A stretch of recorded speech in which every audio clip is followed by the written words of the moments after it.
श्री स्वामी समर्थ. मी योगिता स्वागत करते तुमचं माझ्या चॅनलवरती. आजचा दिवस तुम्हाला शुभ जावं, तुमच्या मनातील सर्व इच्छा पूर्ण हो हीच स्वामीचरणी प्रार्थना. तर आज रविवार आहे आणि रविवारचं आहे ना, आज माझं मी दिवसभरचं जे रुटीन आहे ते तुमच्याशी शेअर करणार आहे. तर रविवार म्हटल्यानंतर डब्याचं काही टेन्शन नसतं. तर आज आहे ना आपल्याला इडली करायची आहे, आपल्या आरोच्या आवडतीची. तर आता रेसिपी मी भरपूर वेळ शेअर केलेली आहे. तर आता आहे ना फक्त जी कशी करते ते तुम्हाला दाखवते. आणि हो, व्हिडिओ स्किप न करता पूर्ण बघा. तर चला सुरुवात करूया आपल्या रुटीनला. तर आता ना इडली करायची आहे, तर त्याच्या आधी ना पाणी जे आहे ते गरम करायला ठेवून देते. आणि याच्यात ना आपल्याला मीठ आणि सोडा टाकायचं आहे. तर सोडा ना थोडंच टाकते मी. सोडा टाकून ना 5 ते 10 मिनिटं आहे ना याच्यात मोहरी पुष्कळ आली. तर सोडा टाकला. सोड्यानंतर आहे ना थोडंसं आपल्याला आहे ना मीठ टाकायचं आहे.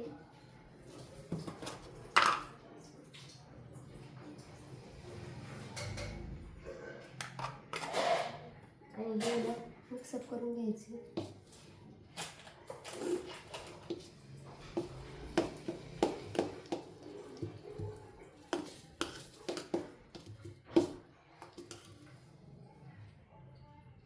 तर आता आहे ना इथं आधी गॅस पेटून ठेवते मी.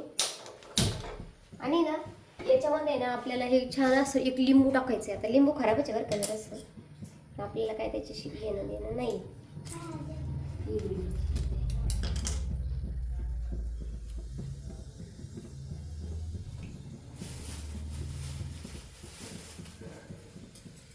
आणि इकडे आहे ना याच्यामध्ये आपल्याला थोडंसं पाणी टाकायचं आहे.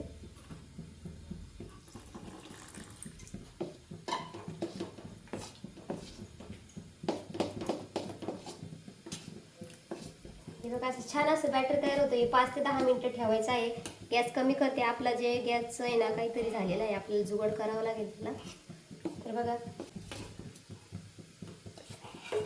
तरी त्याने छान असं बॅटर आता आपण तयार करून घेतलेलं आहे. आता हे होईपर्यंत याला आपल्याला ना जे आहे ते झाकण ठेवून द्यायचं आहे. चांगलं मिक्सअप करून घ्यायचं आहे. बघू शकता तुम्ही छान असं आपलं बॅटर इडलीचं तयार झालेलं आहे. आता त्याला आहे ना 5 ते 10 मिनिटं आहे ना आपण झाकून ठेवणार आहोत.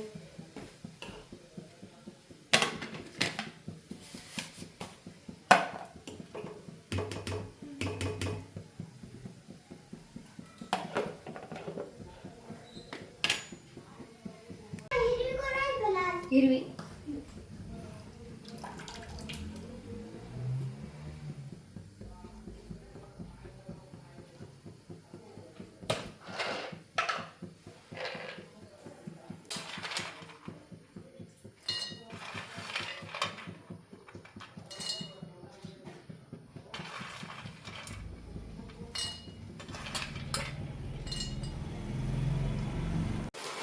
तर यामध्ये ना थोडंसं आपल्याला जिरं टाकायचं आहे. आणि आता हे आपल्याला वाटण करून घ्यायचं आहे.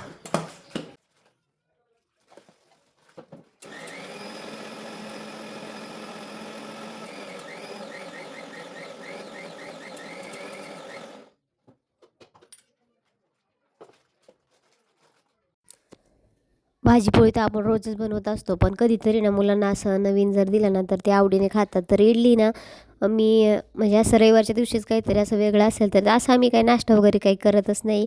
म्हणजे डायरेक्ट भाजीपोळीचं जेवण जे आहे ते करतो. कोणी आलं गेलं तर शिरा वगैरे होतं. असं नाश्त्याला स्पेशली असं कधी काही करत नाही. तर इडलीचं आहे ना तर सांबार वगैरे काही आम्हाला चालत नाही. तर इथं ना छान असं आपलं शेंगादाण्याचं झिरकं म्हणतो ना तेच करतो आम्ही. आणि त्याच्याबरोबर जी आहे ती इडली खायला खूपच छान लागते. तरी तर रेशनच्या तांदळाचीच इडली केली होती आपण. दुसरे तांदूळ जे आहेत ते पण मी यूज करते. कधी असं कधी तसं जसं आपल्याला जमेल तसं. कारण आपण कसं माहिती आहे का आपल्याला सगळीच सवय आहे. आपण म्हणजे सगळ्याच परिस्थितीतून आलेलो आहोत. त्याच्यामुळं म्हणजे प्रत्येक जे आहे ते ॲडजस्ट करण्याची सवय लागूनच गेलेली आहे. मी इडली असेल तर म्हणजे इडलीचे तांदूळ रेशनचे असले तरी चालतील. आणि अजून ते चांद तारा भरपूर असे तांदळाचे नाव आहे ते असले तरी चालतील. जसं असेल तसं ॲडजस्ट करायला शिकलं पाहिजे माणसाने. आणि इथे बघू शकता तुम्ही आता आहे ना तुम्ही म्हणत असाल की मी लिंबू का बरं टाकलं आहे. तर जे आपलं इडलीचं पात्र आहे ना ते कधीतरी असं ना पाणी उकळून उकळून ते काळपट पडतं. तर तुम्ही जर त्यामध्ये अर्धा लिंबू जर कापून टाकलं ना तर इडलीचं पात्र आपलं अजिबात खराब होत नाही. तरी त्यांना चटणी करून घेत होते. रविवारच्या दिवशी ना इतर दिवशी तरी काम लवकर आटपतं, पण रविवारच्या दिवशी मात्र काम काय लवकर आटपतच नाही. म्हणजे नाही म्हटलं तरी 12-1 होतं. कारण कसं म्हणजे सकाळी आपण निवांत उठतो, मग नाश्त्याला करायचं, पुन्हा दुपारी पण जेवण लागतं, तर त्याच्यामुळं थोडासा उशीरच होतो आणि त्यातल्या त्यात जर शेतीचे कामं असले तर मग थोडीफार जे आहे ते दमछाक होते. तर इथे ना इडलीचं जे पात्र आहे ते माझं छोटंच आहे. आधी तर काय मी म्हणजे ना प्रत्येक गोष्ट जी आहे ती लग्न झाल्यानंतरच शिकलेली आहे असं म्हटलं तरी चालेल. कारण कसं आहे ना, माहेरी एवढे काही कमी म्हणजे कोणाचे चोचले वगैरे नव्हते, काही इडलीच करा, हे करा. जे आपलं रोजची भाजी-पोळी असेल त्यातच धकून जायचं. पण आता कसं मुलं झाले म्हणजे आपल्यालाही काय म्हणतात ना, जसं बदलत चाललंय तसं आपण त्या जसं समाज बदलत चालला आहे तसं आपण बदलत चालायचं. तसं आता कसं मुलांचं शाळेचं असतं टिफिन वगैरे हे ते. तर त्यांना कसं नवनवीन काहीतरी जे आहे ते लागतं शाळेत ॲक्टिव्हिटी असते. तर तसं आपण पण आपल्याला स्वतःला आहे ना, जे आहे ते बनवत चालायचं, शिकत चालायचं. जे येत नाही ते आता मोबाईलचं युग आलेलं आहे. तुम्हाला तर मी याच्या आधीच व्हिडिओ सांगितला आहे, की जे तुम्हाला येत नाही ना, ते तुम्ही Googleला सर्च करा, तर तुम्हाला भरपूर असे व्हिडिओ भेटतील. तर तेच बघून एकदा चुकेल, दोनदा चुकेल, पण बाकी नंतर जे आहे ते जमतं.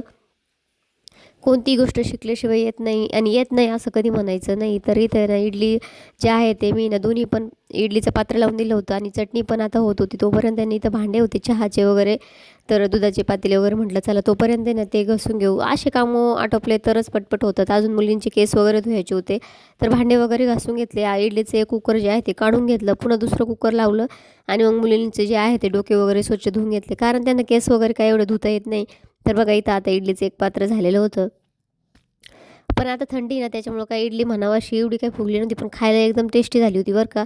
तर इथं आता मी एक पात्र जे आहे ते म्हणजे इडलीचं ते काढून घेतलं. पुन्हा जे आहे ते दुसरं लावलं आणि इथं आता मस्त असं जेवायला घेतलं. आज बाजारचा दिवस होता, तर भाजीपाला पण आणलेला होता. तो निवडायचा पण होता. पण आता बघू कधी निवडणं होतं ते. आणि इथं मस्त अशी केळी आणलेली होती. इडली, केळी आणि आपली चटणी. तर आता मस्त असं याच्यात ताव मारतो. रविवारच्या दिवशी असं स्पेशल काहीतरी हलकं-फुलकं. आणि छान असं आता मस्त आपला नाश्ता झाल्यानंतर आपल्याला जायचं होतं मळ्यामध्ये. इथे भांडे पण घासून झालेले आहेत. तुम्ही म्हणशील भांडे दाखवले आणि पूर्ण घासले की नाही. तर आता इथे ना भांडे वगैरे झाल्यानंतर नाश्ता झाला, मुलींचे केस वगैरे विंचरून दिले आणि आता इथे कपडे धुवायला कपडे जे आहे ते सुकत टाकायचे होते. आता धुणं वगैरे झालं होतं. तर आम्हाला ना पाण्याचा खूप प्रॉब्लेम आहे. तुम्ही म्हणशाल एवढे भांडे वगैरे काय, तर आमच्याकडे पाणी नाही, एक तर कधी कधी खूपच येतं नाही तर कधी येतच नाही. तू नीट उभी नसती, पप्पाला काय हेल्प करू राहिली. तर आता मळ्यात आलं होतं जेवण वगैरे सर्व आटपून आणि इथे ना मक्का काढलेली होती. तुम्हाला आधी दाखवलीच होती, काही कारणास्तव ती काढायची राहिली होती. आणि आता ही जी मक्का आहे ती वाळवायचं काम चालू आहे. आता तुम्ही मक्का वाळवून न्या नाही तर वल्ली न्या, पण कोणत्याच पिकाला शेतकऱ्याचा जो आहे तो भाव नाही आहे. तर मक्का म्हणजे ना मक्काचं पीक तर खरंच काही यावर्षी ना म्हणजे परवडलंच नाही. कारण बिट्ट्या बऱ्या होत्या, सगळंच होतं, पण भाव नव्हता. कारण दरवर्षी कसं 1700-1800 जरी गेली ना तरी परवडते. पण ह्यावेळेस काय आहे ना, जे आहे तर भाव काय एवढा नाही, 1300-1400 असाच क्विंटल आहे. आणि त्याच्यामुळं मका जे आहे त्यात तुम्हाला माहीतच आहे, की आपण जी म्हणजे उगती सोंगून घेतली होती, त्यात मुरघास म्हणजे कुट्टी केली, हे केलं, ते केलं, तर एवढं जर सर्व खर्च काढला ना, तर खरंच शेती परवडतच नाही. झाली आता आणि तिकडे रोटरी करायची आहे, तर रोटरी करायला चाललोय आता आपण. चल दादा सवलय पाणी याच्यात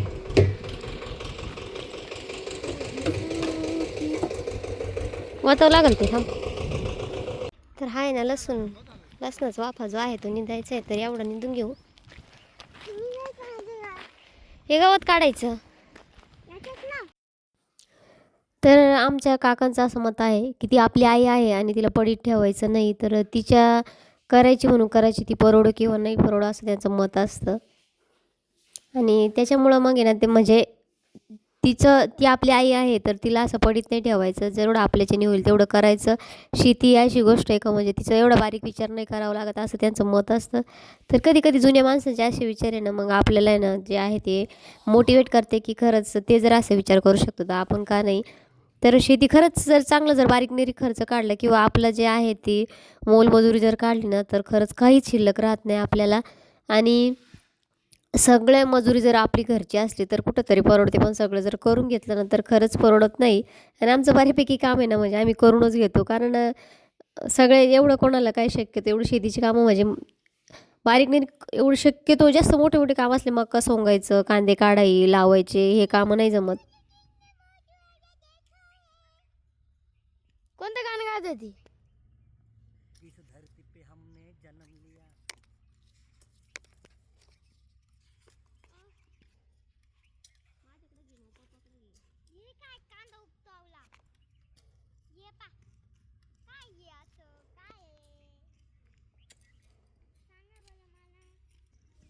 मला का बरं दे म्हणलं ना तुला का लावतो आज काय काम करायचं तुला काम आहे इम्पॉर्टंट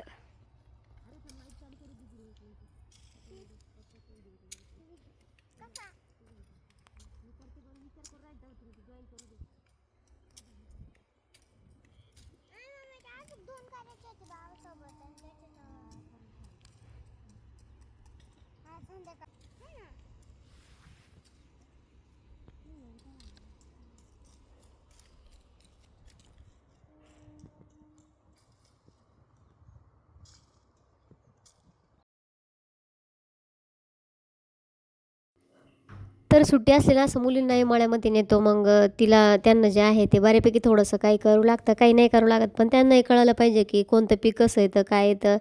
तर म्हणजे कुठंही गेल्यानंतर आहे ना त्या ज्या आहेत त्या म्हणजे अडाणी नाही राहिल्या पाहिजे. आता कसं म्हणतात आमच्याकडं म्हणतात बाहेरचं काम मजूर म्हणजे पैसे देऊन करता येतं पण घरातलं आलं पाहिजे. पण माझं तर मत आहे दोन्ही पण आलं पाहिजे. तर संध्याकाळची वेळ झाली होती, आता घरी आलो होतो आपण. भाजी निवडायची, दिवाबत्ती करायची आहे. तर आता दिवाबत्ती करून घेते, भाजी निवडून घेते. तर रविवार होता ना, रविवारचा भाजीपाला आणलेला आहे. तर तो आहे ना माझा निवडायचाच राहून गेला. तर आता पूर्णपणे जो आहे तो निवडून घेते आणि दिवाबत्ती पण करते. तर चला. आणि बघा हे इडलीचं पात्र काळं झालेलं नाही आहे.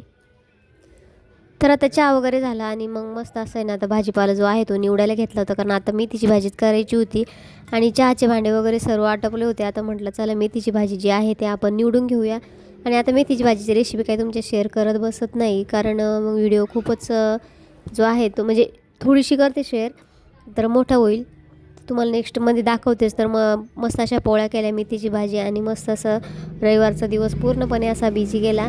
तर तुम्हाला आमच्या गावाकडची व्हिडिओ कशी वाटतं कमेंट करून सांगा आणि कोण कुठून व्हिडिओ बघतात तेही मला कमेंट करून सांगा. तर भरपूर जण आहेत जे व्हिडिओ बघतात पण कमेंट करत नाही. आता भाजी निवडून झालेली आहे, आता दिवाबत्ती करून घेते मी.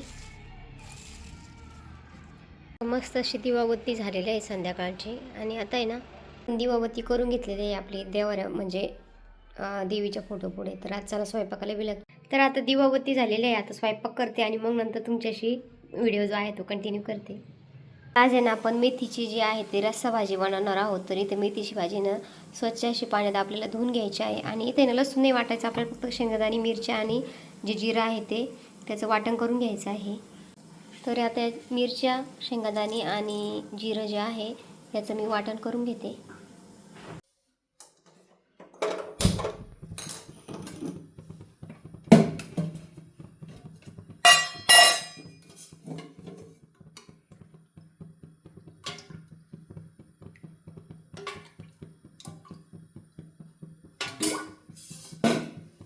तर आता कढई तापत ठेवलेली आहे, आपण तेल टाकलेलं आहे. त्यामध्ये ना आपलं थोडंसं जे जिरं आहे ते टाकायचं आहे आणि लसूण टाकायचं आहे.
तर आता आहे ना पाणी जे आहे ते आपल्याला मिक्सरचं जे ढवळाचं पाणी आहे ना ते धुवून टाकायचं आहे आणि खूप छान अशी भाजी लागते बरं का. रस्सा भाजी कोरड्या भाजीपेक्षा ना रस्सा भाजी खरंच छानच लागते.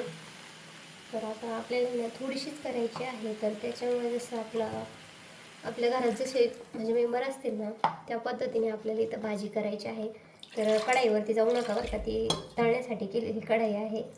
तर त्याच्यामुळे ना ती काळी आहे पण भाजी तिच्यात भारी होते. तर बघा आता थोडीशीच भाजी करायची आहे, कारण सकाळी जर काही थोडीशी भाजी वगैरे आहे तर त्याच्यामुळे आपल्याला भाजी थोडी करायची आहे. तर चला आता रस्सा जास्त करायचा आहे थोडासा, आणि आम्हाला जास्त शेंगदाणे जे आहे ते आवडत नाही, तर त्याच्यामुळं थोडीशीच जी आहे ते आपण क्वांटिटी भाजीची केली आहे. आता 5 ते 10 मिनटं याला शिजवून द्यायचं आहे, तोपर्यंत आपलं पीठ वगैरे जे आहे ते भिजून घेते. तर चला तर चवीनुसार मीठ टाकलेलं आहे.